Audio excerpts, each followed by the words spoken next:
In 1965, the largest fruit company in the world quietly changed what a banana is. That year, the United Fruit Company abandoned the banana it had spent 60 years building an empire on and shipped a different fruit under the old fruit's name. Nobody announced it. No label explained it. The banana on the dock in New Orleans and London looked nearly the same, yellow and curved and cheap, and the people who bought it went home believing nothing had happened. Here is the scale of what happened. Every banana you have ever eaten, every banana in your kitchen right now, the bunch on your counter going soft next to the bread, is a stand-in. The fruit that made the banana the most popular fruit in the West, the one that fed workers and children for 3 generations, was called Gros Michel, Big Mike, and the trade gave it up because the ground itself turned against it. It is not extinct. You can still buy it in a market in Thailand. But the thing your supermarket sells you as the original is a substitute, chosen in a hurry, for reasons that had nothing to do with your mouth. And this story does not begin where you'd assume. It doesn't begin on a plantation or in a boardroom. It begins in 1835 on a small farm in Martinique with a single cutting wrapped against the salt air, a cutting that had already crossed half the world. Take the fruit in your hand first, because Gros Michel earned its crown in the hand, not on the plate. It grew thick-skinned and heavy, in stems of 100 fruits or more that a strong man could hoist onto one shoulder and carry through a field. The peel was so tough you could throw a stem into a railway wagon and lose almost nothing to bruising. Inside, the flesh was dense and cream-colored, and the smell was the thing old people still talk about, a deep candied banana aroma, driven by a flavor compound called isoamyl acetate, the same molecule that makes banana sweets taste, oddly, more like banana than the banana you know does. That is because the sweets were flavored to match Big Mike. Its road to Martinique was long. The banana itself came out of Southeast Asia, and the cuttings that mattered traveled west through the islands of the Indian Ocean. A French naturalist named Nicolas Baudin had carried Asian plants on his voyages at the turn of the century, and from those circulating collections a cutting reached a coffee grower named Jean-François Pouillat, who planted it on his land in Martinique around 1835. From Pouillat's farm, the plant walked, garden by garden, through the Caribbean. By the middle of the century, it was in Jamaica, growing in the red hills behind the coast, fed by rain, and traded locally as just another garden fruit. Nobody there thought it was freight yet. It was too good a traveler to stay a garden fruit for long, and the man who would prove that was not a planter at all. He was a ship's captain from New England, and in 1870 he was looking for anything he could put in the empty hold of his schooner. Captain Lorenzo Dow Baker was loading whatever Jamaica would sell him when he took on 160 bunches of green bananas at Port Antonio, almost as an afterthought. He sailed them to Boston in 11 days, and they arrived just turning yellow, and he sold them by the single fruit on the street for 10 cents apiece, roughly what an American worker earned in an hour. The profit on that one cargo was startling, and Baker understood at once what he had found, a fruit that ripened in transit and sold itself. 10 cents did not stay 10 cents. Within a few years, Baker had partnered with Boston merchants, and steamships began running on schedules built entirely around a fruit that would rot if it waited. In Costa Rica, a young American railroad builder named Minor C. Keith was laying track from the highlands down to the Caribbean, through swamps that killed his men by the hundred, something like 5,000 dead in the first 3 years of construction, among them Keith's own uncle and brothers. The railway was going bankrupt, so Keith planted bananas along the right-of-way to feed his workers and fill his freight cars. The bananas outlasted the railroad. In 1899, Keith's plantations merged with Baker's shipping line to form the United Fruit Company, the largest banana business on Earth. The company's genius was cold rooms and fast ships, reefer vessels that carried the fruit at a steady cool temperature so it arrived green and ready to be ripened in port cities by men who ran gas into sealed rooms. Volume crushed the price. By 1913, a banana cost less than an apple in the United States, a tropical fruit cheaper than the fruit growing in the next county. That price was the whole conquest, and it rested on cheap land and cheap hands, and on a man nobody in Boston had heard of yet, working the docks 1,000 miles to the south. Sam Zemurray was a Russian immigrant who arrived in America with nothing and found his fortune in fruit other men threw away. In the 1890s, on the docks of Mobile, Alabama, he watched the banana boats unload. The trade sorted its cargo ruthlessly. Green stems went north by express rail, but any stem that had started to ripen on the voyage, the ripes, was declared worthless and abandoned on the wharf because it would turn to mush before it reached Chicago. Zemurray saw what the sorters could not. A ripe banana was not spoiled. It was simply in a hurry. He bought the cast-offs for almost nothing and raced them to the towns of the American South by the fastest train he could pay for, selling them to grocers the day they peaked. Within a few years, the kid who picked through dockside refuse was called the Banana Man, and he had made his first $100,000 out of fruit the industry valued at zero. He did not stay a middleman. By 1910, he was buying land in Honduras and founding his own company, Gros Michel Fruit, and Honduras suited him because the government was happy to trade land and concessions for taxes and railways. He built wharves in company towns, and he knew his workers' names, and when the Honduran government threatened his business with new duties in 1911, he did not lobby it. He helped replace it, quietly backing the mercenaries who put a friendlier president in the presidential palace in Tegucigalpa. A banana company had become, in effect, a state within a state, and Washington mostly looked the other way. This was the reign at its height. Gros Michel grew from Guatemala to Colombia, and it seemed as permanent as weather. The plantations ran on a simple faith. The soil was deep, the plant was willing, and there was always more jungle over the ridge. In Panama, in those same years, plantation managers were starting to notice something odd at the edge of the fields. Leaves folding shut along their edges, yellowing, dying. They assumed it was a drainage problem. The folding leaves had a name, and the men who grew bananas learned it the way you learn a debt collector's name. It appeared in Panama in the 1890s. In the same decade, Zemurray was getting rich. And at first it was a curiosity. A plant here, a row there, the lower leaves yellowing at the margins and then collapsing down the stem until the whole trunk sagged like a man standing in wet cement. The planters called the sickness Panama disease, after the country where the trade first reckoned with it, and the name stuck to it everywhere it went. In 1904, an agricultural botanist named Ernest de Wildeman published a careful report on a banana blight devastating plantations in Suriname, describing the symptoms and warning plainly that the disease spread with the planting material itself. The industry read the warnings the way industries do. Whole valleys were still producing record stems. One dying row was a local problem. It was not local. The agent was a fungus living in the soil, later named Fusarium oxysporum, in a form that attacked only bananas, and it traveled exactly the way the trade itself traveled. It rode in the mud on workers' boots. It rode on machetes and mules. It rode, above all, in the planting stock, because a banana plantation is not grown from seed. Every field is planted with corms, chunks of rootstock cut from a parent plant, and a corm from a sick field carried the sickness sleeping inside it like a sealed letter. The men who noticed first were the men who walked the fields, the foremen and the cutters, and they noticed by the smell of it, sweet rot under the green. Their reports went up, and the company's answer for years was to plant more land.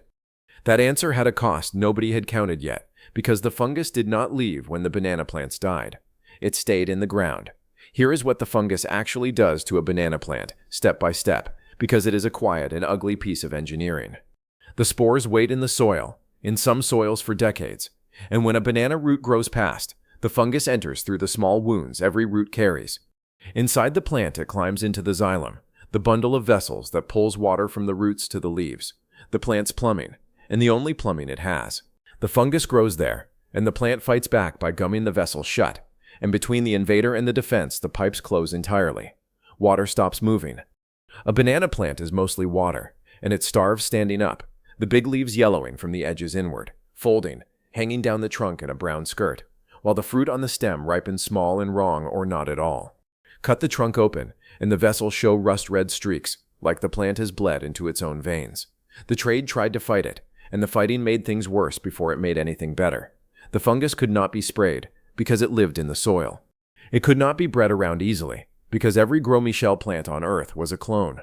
Cuttings of cuttings of cuttings, genetically identical, so a disease that could kill one plant could kill all of them. The United Fruit Company did attempt a grand cure, flood fallowing, drowning infected fields underwater for months to suffocate the fungus. It cost enormously. It required dams and pumps across whole valleys, and it did not work well enough. So the company did what it had always done.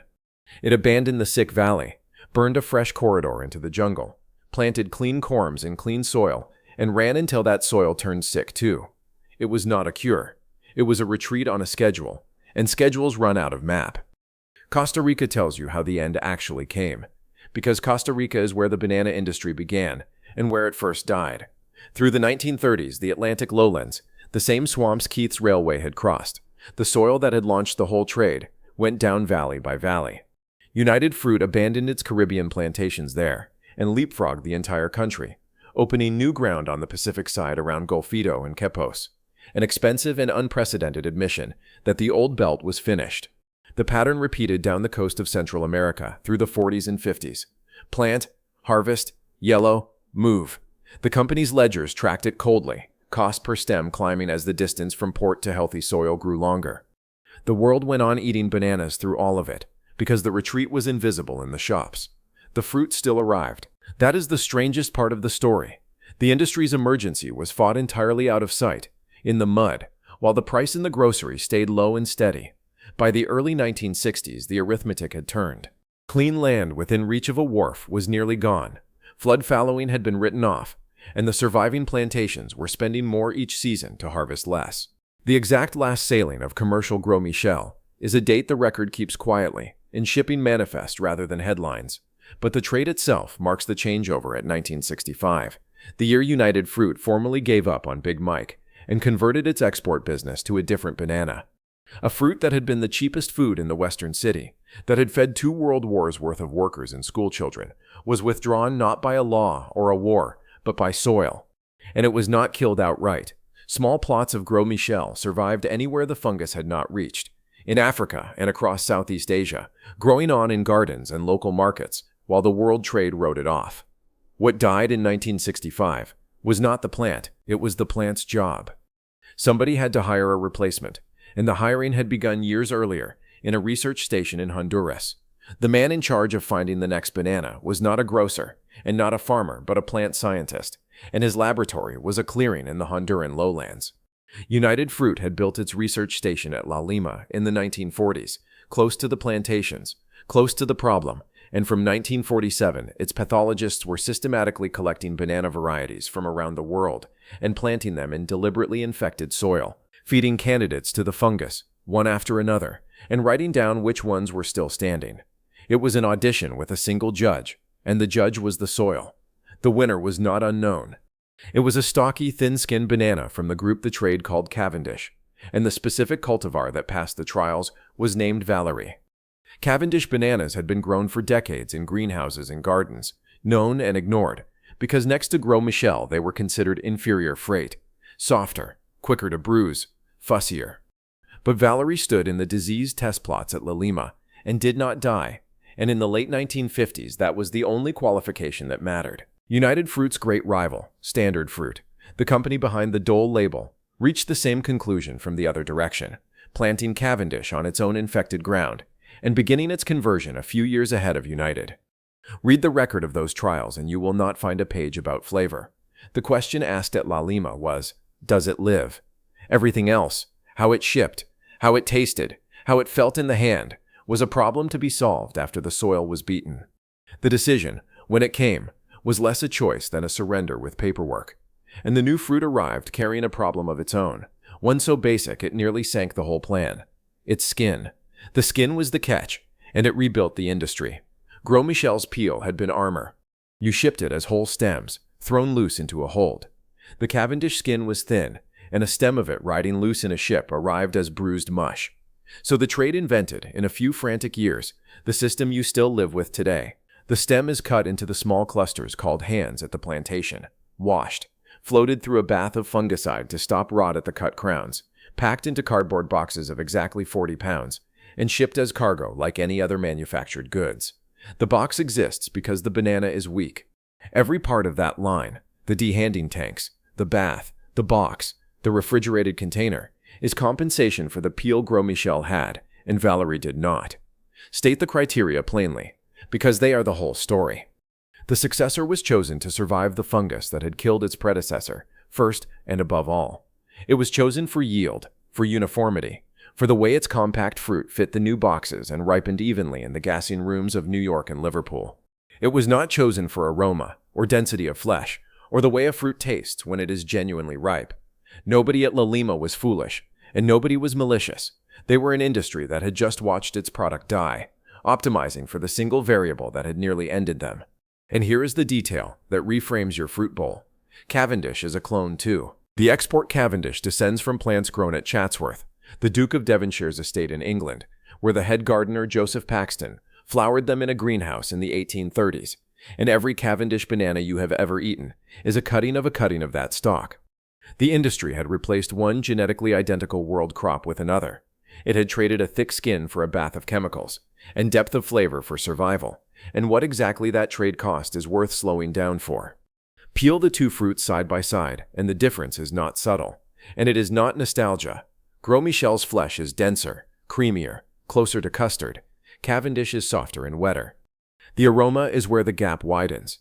Gros Michel carries more of the ester called isoamyl acetate, the compound that reads to your nose as ripe banana, so the old fruit smelled and tasted louder. This is measurable chemistry, not memory, and it explains a small domestic mystery. The reason banana flavoring, in sweets and milkshakes, tastes so aggressively banana is that the flavor chemists modeled it on the banana that existed when they built their formulas. The candy is a fossil of the fruit. There is testimony, and it should be quoted plainly rather than sung. The writer Dan Couple, who spent years on this fruit, tracked down Gros Michel, still growing in Southeast Asia, and ate it against a Cavendish, and his account is the restrained kind. The old banana is richer, more complex, noticeably more fragrant. Older growers in the Caribbean said the same to anyone who asked, in fewer words. And the keeping qualities were a trade in themselves. Gros Michel stems rode loose in ships for 2 weeks and arrived sound. The Cavendish needs its washing tanks, its fungicide bath, its box, and its cold chain, or it simply fails. Honesty requires the other column. Cavendish yields well. It ripens evenly and predictably.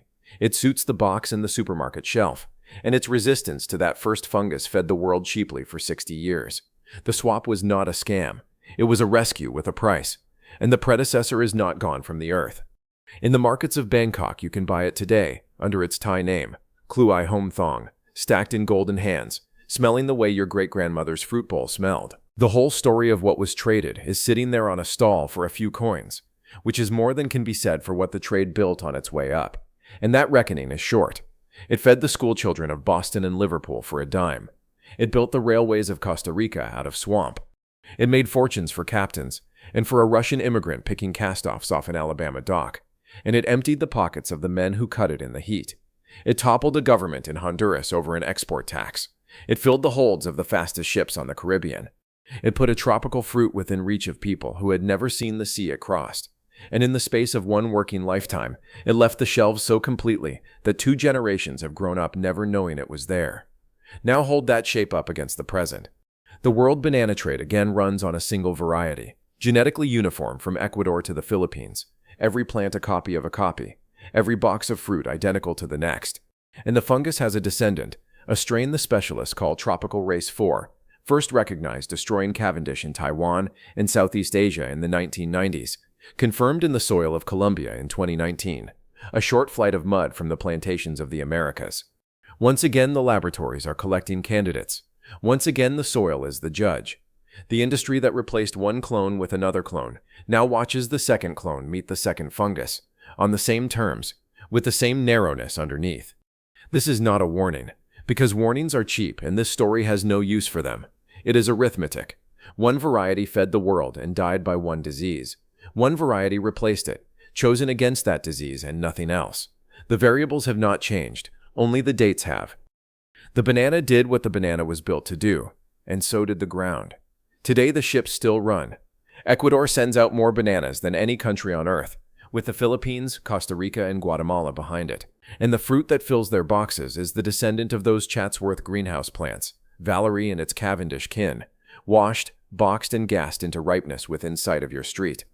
It remains, in most of the world's supermarkets, the cheapest fruit you can buy, cheaper by the pound than almost anything grown next door. The price that built the trade never came back up. That is the inheritance of the swap, and you carry it home every week without thinking. So go back to your kitchen, to the bunch on the counter, the one going freckled beside the bread bin. You have called that the banana your whole life, the plain original, the default. It is the understudy, hired in 1965 from a greenhouse family in Derbyshire, because the star died of the soil, and it has played the part so completely that the audience forgot there had ever been another.